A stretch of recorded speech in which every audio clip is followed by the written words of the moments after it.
Ngayon naman, gagawa tayo ng insaladang radish. Una ko ang ginawa, niluto ko muna itong maliliit na dried fish na diles. At sunod ko naman gagawin, maghihiwa ako ng radish, kamatis, dahon ng sibuyas at sibuyas. At babalatan ko nga itong malulusog na radish na mas malusog pa sa'yo. Charot! Babalatan ko nga lang ito ng dahan-dahan kasi nga hindi naman tayo eksperto sa mga ganitong bagay. Ang importante, sinusubukan natin na gawin yung mga bagay na sa tingin natin ay hindi natin kayang gawin. At isunod naman natin itong pangalawang radish, hindi siya ganun kalaki, ganun talaga, hindi lahat pare-pareho.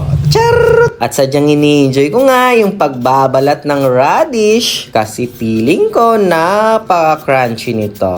At pagkatapos ng balatan, syempre hihiwain natin ito ng maninipis. Mano-mano nga lang yung paghiwa ko dito kasi nga wala kaming peeler. At natapos ko na nga yung isa kaya isusunod na naman natin itong isa. So hihiwain ulit natin ito ng maninipis ng mano-mano lang. At natagal nga ako sa paghiwa nito, tulad ng sabi ko, hindi ako eksperto dito. At pagkatapos ng hiwain yung mga radish, maghiwa naman tayo ng kamatis. 4 na kamatis nga pala yung hihiwain natin para lalong sasarap itong insaladang radish natin. Paborito ko rin kasi itong kainin, lalo na sabi nila ito daw ay pampakinis ng kutis. Ang tanong, kuminis nga ba yung aking kutis? Charot!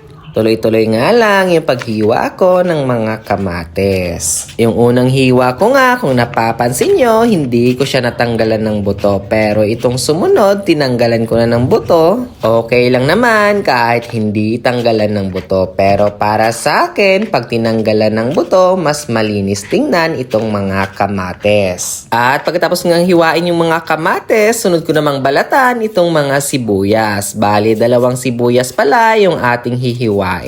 At eto nga, patapos na ako magbalat sa isang sibuyas, isunod ko naman itong natirang sibuyas. Tuloy-tuloy lang yung aking pagbabalat. At pagkatapos ko ng balatan, sisimulan ko ng hiwain itong mga sibuyas. Habang hinihiwa ko nga ito, sabay naman yung pagluha ng aking mga mata. Dahil sa mga mapapait na ala-ala. Charot! Sa totoo lang kasi, ayaw ko sana talaga maghiwa nitong sibuyas. Kasi nga, palagi niya na lang ako pinapaiyak. At pagkatapos ng hiwain yung sibuyas, isusunod ko namang linisan itong dahon ng sibuyas. At pareho nga lang naman silang sibuyas at pareho din silang nagpapaluha sa aking mga mata.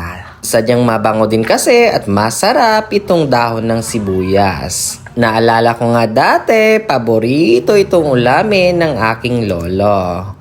Hinihiwa-hiwa niya lang ito at nilalagay sa suka at pwede na itong ulamin. At masarap at mabango din ito ihalo sa scrambled egg. At eto nga, pagkatapos kong linisan itong dahon ng sibuyas, hihiwain na natin. Hihiwain ko lang ito ng maliliit para saktong-sakto sa ating insaladang radish. Mabilis lang naman itong hiwain at nag-i-enjoy ako dito habang hinihiwa ko itong mga dahon ng sibuyas. At natapos ko na nga hiwain yung mga ilalagay natin sa ating insaladang radish. At sa puntong ito, sisimulan na natin imikos-mikos itong radish.